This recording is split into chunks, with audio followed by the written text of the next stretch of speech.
ప్రజాతంత్ర ప్రేక్షకులకు నమస్కారం. ఈరోజు ఒక ప్రత్యేకమైనటువంటి కార్యక్రమంతో మీ ముందుకు వస్తున్నాను. ఒక పాప, తన పేరు అనుజ. ఆ అనుజ అమెరికాలో ఉంటుంది.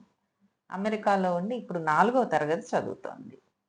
4వ తరగతి చదువుతున్నటువంటి పాప గురించి ఏముంటుంది అనంటే, మన తెలుగు అమ్మాయి. తెలుగు చక్కగా మాట్లాడుతుంది. తెలుగు నేర్చుకుంటోంది.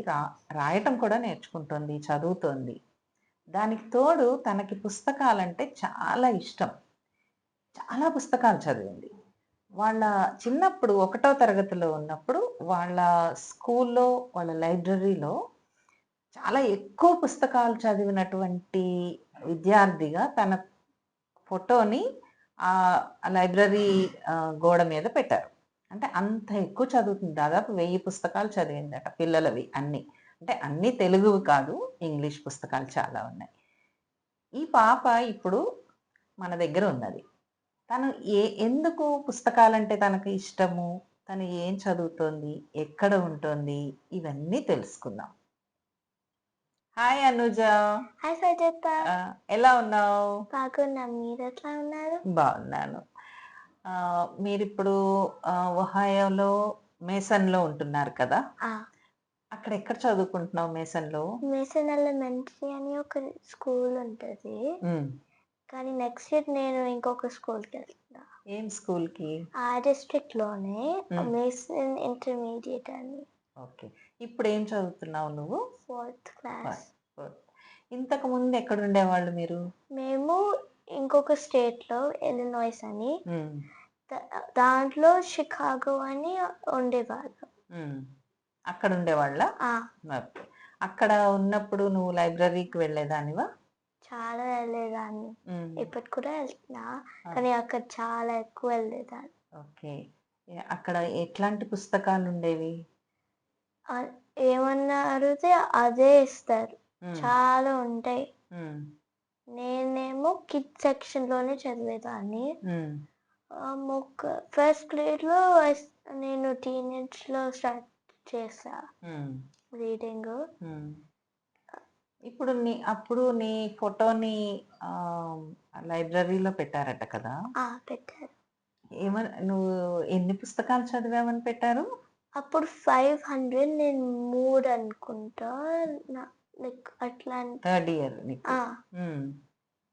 నువ్వు అప్పుడు అంటే అన్ని పుస్తకాలు చదివావా? రోజు తీసుకునేదానివా? రోజు కాదు, వీక్ కి చాలా తీసుకునే వాళ్ళం. సో రోజుకి ఒక 2 చదివేదాన్ని. అంటే నువ్వే చదివేదానివా, లేకపోతే మీ అమ్మ నాన్న కూడా చదివించేవారా?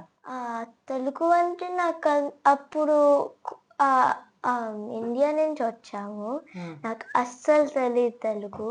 సో మా అమ్మ నాన్న కలిసి నాకు నేర్పించారు. సో తెలుగులో ఏమేం పుస్తకాలు చదివావు, గుర్తున్నాయా నీకు? అంత గుర్తులేవు, కానీ కాశీ మజిలీ కథలు చదివావు కదా? అది చదివేదాన్ని. అమ్మ కూడా తెలుగు నేర్పించేటప్పుడు, తను ఆఫీస్కి వెళ్ళేటప్పుడు కొంచెం వీడియోస్ పెట్టుకుని వినేది, స్టోరీస్. అప్పుడు నేను రోజు అడుగుతా, ఇంటికి వచ్చాక నాకు కథ చెప్పని చెప్తుంది. ఆ కథలు గుర్తున్నాయా నీకు? కొన్ని గుర్తున్నాయి, కానీ కొన్ని గుర్తులేవు. ఓకే. ఇప్పుడు మేసన్కి వచ్చిన తర్వాత నువ్వు తెలుగు నేర్చుకుంటున్నావు కదా? నేర్చుకుంటా. రాయటం నేర్చుకుంటున్నావా? చదువుతావా? చదువుతా. కథల పుస్తకాలు చదువుతావా? చదవచ్చు. ఎవరు నేర్పిస్తారు నీకు తెలుగు అక్కడ? సో అక్కడ ఒక సాటర్డే స్కూల్ లాంటిదే. సో ఎవ్రీ సాటర్డే 2 నుంచి 4 వరకు ఆఫ్టర్నూన్ లో ఒక తెలుగు స్కూల్ అని ఒక లిటిల్ ఫౌండేషన్ ఉంది. మా హై స్కూల్, మా డిస్ట్రిక్ట్ హై స్కూల్లో జరుగుతుంది. మేము అసెంబ్లీ చేసి క్లాస్కి వెళ్తాం. పాటలు బాగా నేర్చుకుంటావా? ఐగిరి నందిత నందిత మేదని విశ్వ వినోదిని నందనితే గిరివద విన్యాసిని వాసిని విష్ణు విలాసిని విష్ణువితే భగవతి హేషిని కుండకు తుంబి పూరి కుతుంబిని పూరి కుతే జయ జయ హే వర్యాసుతమర్తిని రమ్యక వర్షిని శైలసుస్తే. అనుజ, నీకు ఇంకా ఏం పాటలు వచ్చు? శ్రీరామ చంద్రాశ్రిత పారిజాత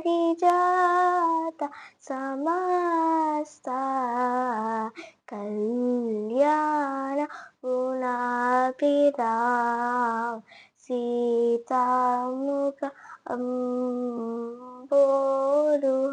సంచరీకైరంతరం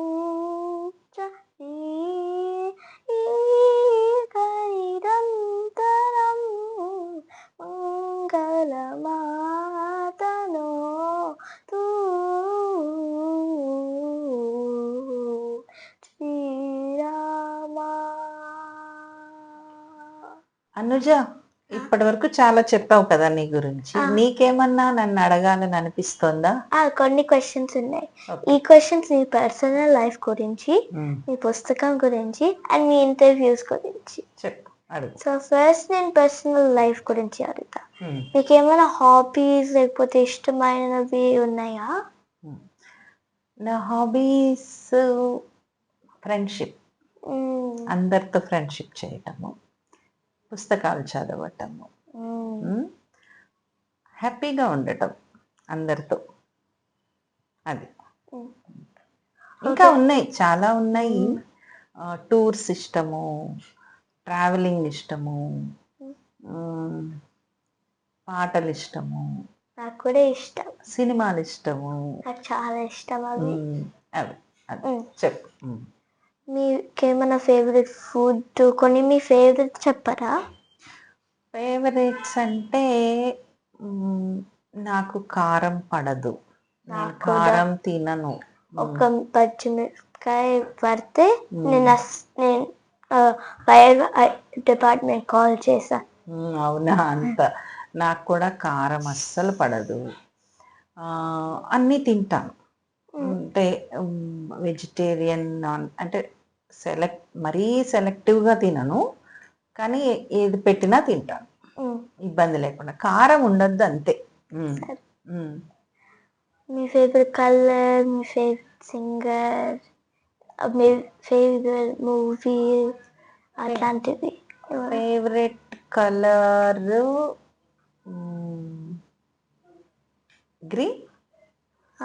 గ్రీన్.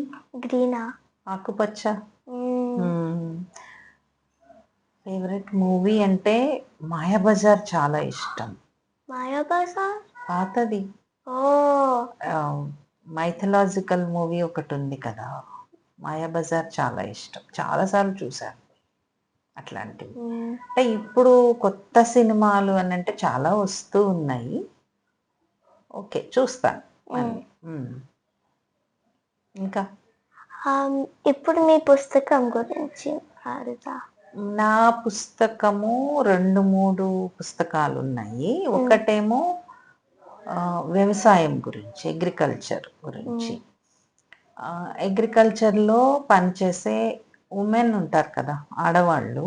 చాలామంది ఆడవాళ్లే పనిచేస్తారు వ్యవసాయంలో, కానీ ఏమనుకుంటారంటే మగవాళ్లే వ్యవసాయం చేస్తారు అనుకుంటారు అనమాట. సో కొంచెం యాంటీ ఫెమినిజం చూపిస్తారు. యాంటీ ఫెమినిజం కాదు, అంటే అసలు ఉమెన్ వాళ్ళు చూపిస్తారు. వాళ్ళు చాలామంది ఏమనుకుంటారంటే వ్యవసాయం అంటే ఆడవాళ్ళు చెయ్యరు, మగవాళ్ళు చేస్తారు అనుకుంటారు. కానీ మనకి మొత్తం వ్యవసాయంలో ఆడవాళ్లే పనిచేస్తారనమాట. అందుకని వాళ్ళ దగ్గరకు వెళ్ళి వాళ్ళ ఎక్స్పీరియన్సెస్ తీసుకుని వాళ్ళు ఎట్లా పనిచేస్తున్నారు, వాళ్ళ ఫ్యామిలీస్ ఏంటి, వాళ్ళు ఎందుకు వ్యవసాయంలో ఉన్నారు, వాళ్ళ హ్యాపీనెస్ ఏంటి, వాళ్ళ బాధ ఏంటి, ఇవన్నీ అడిగి తీసుకుని రాశాను. దానికి అవార్డ్స్ కూడా వచ్చాయి. ఈ రెండో బుక్, అది నేను నా ఇది సెకండ్ బుక్ అన్నమాట. ఫస్ట్ బుక్ ఏమో ఇప్పుడు ఆడపిల్లలు ఉన్నారు కదా, నీలాంటి పిల్లలు, నాలాంటి వాళ్ళు ఉన్నారు కదా, వాళ్ళందరూ ఏమి ఇక్కడ ఎంత డిస్క్రిమినేషన్ ఫేస్ చేస్తున్నారు, ఎంత వైలెన్స్ ఫేస్ చేస్తున్నారు. అంటే ఇవి తెలుగులో కూడా చెప్పచ్చు, అంటే ఇవి పెద్ద పదం అవుతుందని నేను చెప్పట్లేదు, అందుకని వైలెన్స్ డిస్క్రిమినేషన్ అని చెప్తున్నా, నీకు ఇవి అర్థమవుతాయి కదా. ఎట్లా బయటకి దాన్ని ఫైట్ చేయాలి అంటే, ఎవరన్నా నిన్ను హెరాస్ చేస్తే రోడ్డు మీద కానీ, లేకపోతే ఫోన్స్లో కానీ, లేకపోతే వేరే వేరే స్కూల్స్లో కానీ కాలేజెస్లో కానీ హెరాస్ చేస్తే నువ్వు ఎట్లా ఫైట్ చేయాలి? నువ్వు దాచుకోకూడదు, అయ్యో నన్ను హెరాస్ చేశారు అని చెప్పి లోపల లోపల ఉండకూడదు అనమాట. నువ్వు మాట్లాడాలి, దాన్ని ఓపెన్గా మాట్లాడాలి, చెప్పాలి. దానికోసం పనిచేసేటటువంటి సిస్టమ్స్ ఉంటాయి కదా, లైక్ కోర్ట్, పోలీస్, లేకపోతే ఇంకేమన్నా సపోర్ట్ సిస్టమ్స్ ఉంటాయి, వాళ్ళ హెల్ప్ తీసుకోవాలి, హెల్ప్ షేర్ చేసుకోవాలి. లోపల ఉన్న పెయిన్ని ఫ్రెండ్స్తో షేర్ చేసుకోవాలి, బట్ షేర్ చేసుకుంటూ వాటిని సాల్వ్ చేసుకోవాలన్నమాట. సాల్వ్ చేసుకోవటానికి ప్రయత్నం చేయాలి. అది first book. Second book agriculture మీద. థర్డ్ ఒకటి నేను ట్రాన్స్లేషన్ చేశాను, అంటే హిందీ ఇంగ్లీష్ నుంచి తెలుగులోకి ఒకటి చేశాను.